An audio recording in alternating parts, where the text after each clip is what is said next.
अरे साहब मदद तो कर दो, काफी देर से भूखी हूँ। तो ये हाथ में तेरे इतने सारे पैसे हैं, इनसे लेकर खा लेना। ना ना साहब, जो आपसे मिलेगा उसका खाऊंगी, इससे नहीं, दे देना। वाह वाह वाह, बड़ी तेज है तू, कमाल है। ओहो, वक्त ही जाया कर रहा है मेरा। मैं भी पता नहीं क्यों खड़ी हो गई हूँ।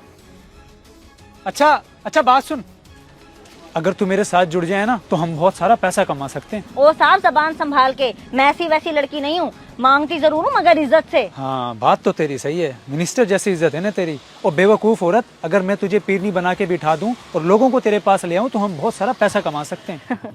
ओ साहब ये पीरी मुरीदी मुझे कहाँ आती है, आप किसी और को देखो। वो प्लान सारा मेरा होगा, तूने बस मेरा साथ देना है। जैसा जैसा मैं समझाऊंगा तूने बस वैसा ही बोलना है।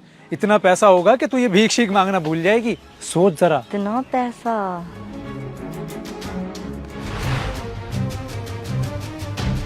बस रहने दो तुम, कोई काम तो तुमसे वक्त पे होता नहीं है। जा रहा हूँ मैं ऐसी ऑफिस। रमेश मेरी बात तो सुने, देख लो अपने भैया के काम। देख रहा हूँ भाभी, मामलात खराब हैं। मैं क्या करूँ, मुझे कुछ समझ नहीं आ रहा। उनका मुंह ठीक होने में ही नहीं आ रहा, 1 महीने से भी ऊपर हो गया।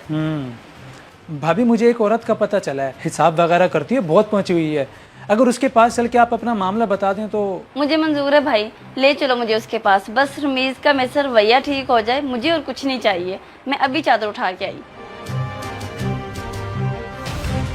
चलो जी, बकरा काटने का वक्त हुआ जाता है।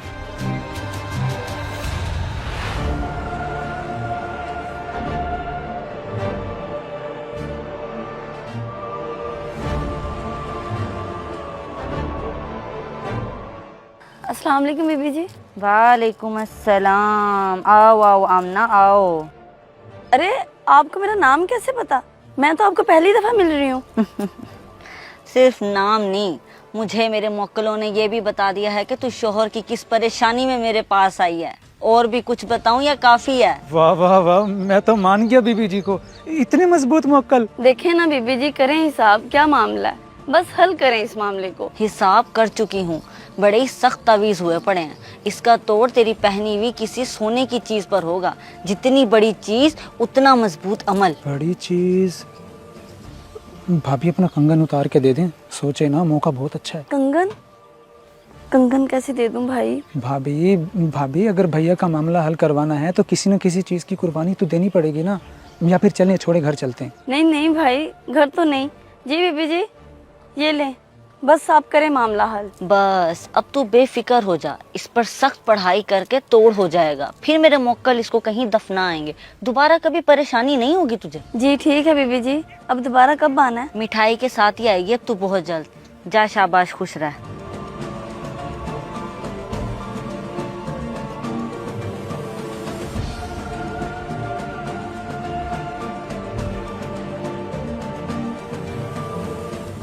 भाई क्या लगता है, मामला हल हो तो जाएगा ना? हो जाएगा नहीं भाभी, समझ ले, हो गया। बड़ी तारीफ सुनी थी इसकी मैंने, इसलिए तो लेकर आया हूँ आपको यहाँ। देखते हैं।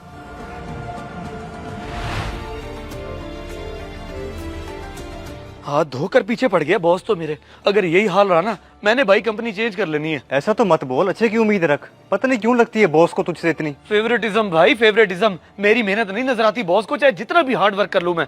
बॉस की नहीं हरकतों की वजह से साइको होते जा रहा हूं मैं। अच्छा रिलैक्स यार, रिलैक्स। उम्मीद है कि इसी वीक में बॉस का ट्रांसफर हो जाएगा। बस तू दुआ कर अगले बॉस अच्छे निकले। चलो देख लेता हूँ 1 हफ्ता और भी, वरना यकीन कर गुजारा बहुत मुश्किल है। चलें कहीं चाय तो पिए, मेरे सर में दर्द हो रहा है यार। आजा।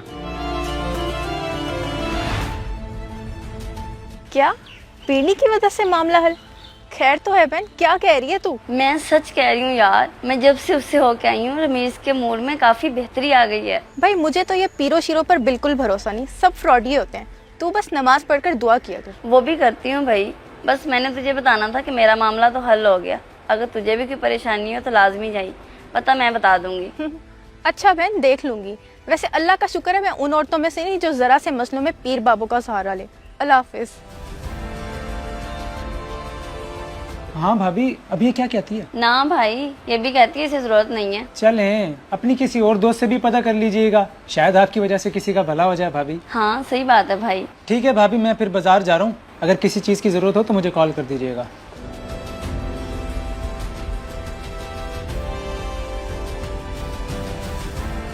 उनका भला तो होगा भाभी, असल भला तो हमारा होगा। ये होती है लक। जैसी न्यू बॉस है तेरी प्रोग्रेस देख के डायरेक्ट प्रमोशन। वाह भाई वाह। यही सब तो मैं पिछले 1.5 महीने से पिट रहा था भाई। उस बॉस को ये सब नजर ही नहीं आता था। चल छोड़, क्यों पुरानी फजूल बातें याद कर रहे हैं। खुशी का मौका है, खुशी मना भाई। हाँ, घर जाके खुशखबरी सुनाऊं? मेरे तो घर वाले भी तरस गए हैं खुशखबरियों के लिए। सही कह रहा है मेरे भाई। मेरे दिल से दुआ है तेरे लिए कि तुझे अल्लाह ताला इससे भी ज्यादा कामयाबी दे और खुश रखे। आमीन।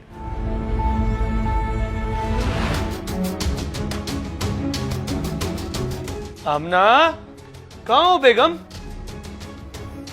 जी जी रमेश, क्या हुआ?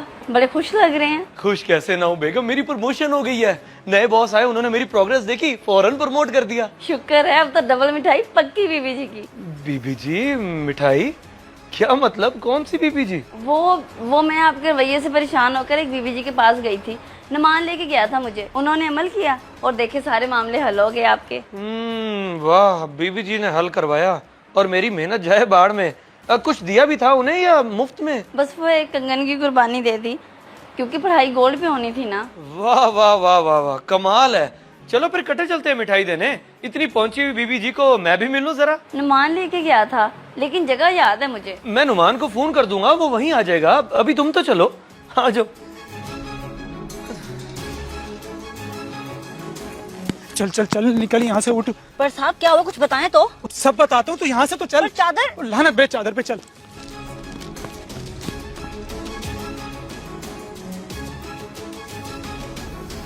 अरे नुमान भाई, इनको कहाँ लेके जा रहे हो? अच्छा, तो ये है तुम्हारी बीबी जी। अल्लाह के नाम पे मदद कर दो साहब। पहचाना मुझे? साहब ऐसा आप कुछ मदद कर देना अल्लाह के नाम पे। तो अल्लाह ने हाथ पाँव दिया है ना, हट्टी कट्टी है। मेहनत कर, मेहनत करके कमा। मेहनत ही तो कर रही हूँ साहब, एक एक से जाके मांगना आसान है क्या? तो काम दिलवा देता हूँ किसी के घर, हलाल कमाइए छोड़ के। ना साहब, ये काम शाम मुझसे नहीं होते। मदद करनी है तो करो, वो भी पैसों से, वरना मेहरबानी। लो सुन लो जी, नाजो अब लोगों के घरों में काम करेगी। कमाल नहीं हो गया? भीख मांगते मांगते पीरनी बन गई है लुटेरी। और तेरा क्या मामला है भाई इसके साथ? कोई नहीं मामला मेरा भाईजान इसके साथ, मैं तो उसको जानता भी नहीं हूँ। हाँ साहब झूठ बोल रहा है, इसी का तो प्लान था कि मिलके लोगों को लूटेंगे, वरना आपको तो पता है मैं तो इज्जत से भीख मांग के गुजारा कर रही थी। अच्छा, घर का भेदी लंका ढाए। तूने ही लूट लिया अपनी भाभी को। शर्म का मुकाम है तेरे लिए। तुम दोनों को तो पुलिस के हवाले करना बनता है। नहीं नहीं साहब, पुलिस नहीं, मुझे माफ कर दें। मैं अब आपको शहर में भी नजर नहीं आऊंगी। और कंगन इसके पास है।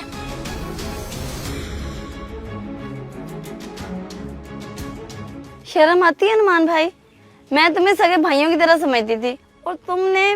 भाभी भैया मुझे माफ कर दे, मुझसे गलती हो गई। मैं आज के आज ही ज्वेलर से कंगन वापस लाके दे दूंगा और कान पकड़ के माफी मांगता हूँ आपसे। आज के बाद ऐसी गलती नहीं करूंगा। देख लिया बेगम, यूं पीरनियां लूटती हैं। और पीरनी क्या, तुम्हें तो भीख मांगने वाली लूट गई। लेकिन तुम्हारा भी कसूर नहीं है, मेरा अपना भाई मिला हुआ था। मैं सोच भी नहीं सकती थी कि ऐसा भी कुछ हो सकता है, लेकिन आपके मामला हल। वो जात बेगम, वो जात, उसकी इजाजत के बगैर एक पत्ता भी नहीं हिल सकता। तो इंसान और इंसान के मामलात की क्या औकात है? इन दुनियावी लोगों से मदद मांगने की बजाय उस जात से मांगा करो। अल्लाह के सामने किया गया एक सजदा ऐसे हजारों पीरों पर भारी है। जी आ गई समझ। वाकई औरत का दिमाग आधा होता है, लेकिन जब उसे समझ आती है तो अच्छे से आ जाती है। आए चलें। अगर वीडियो पसंद आए तो जरूर शेयर करें, शायद आपकी वजह से किसी की इस्लाह हो जाए।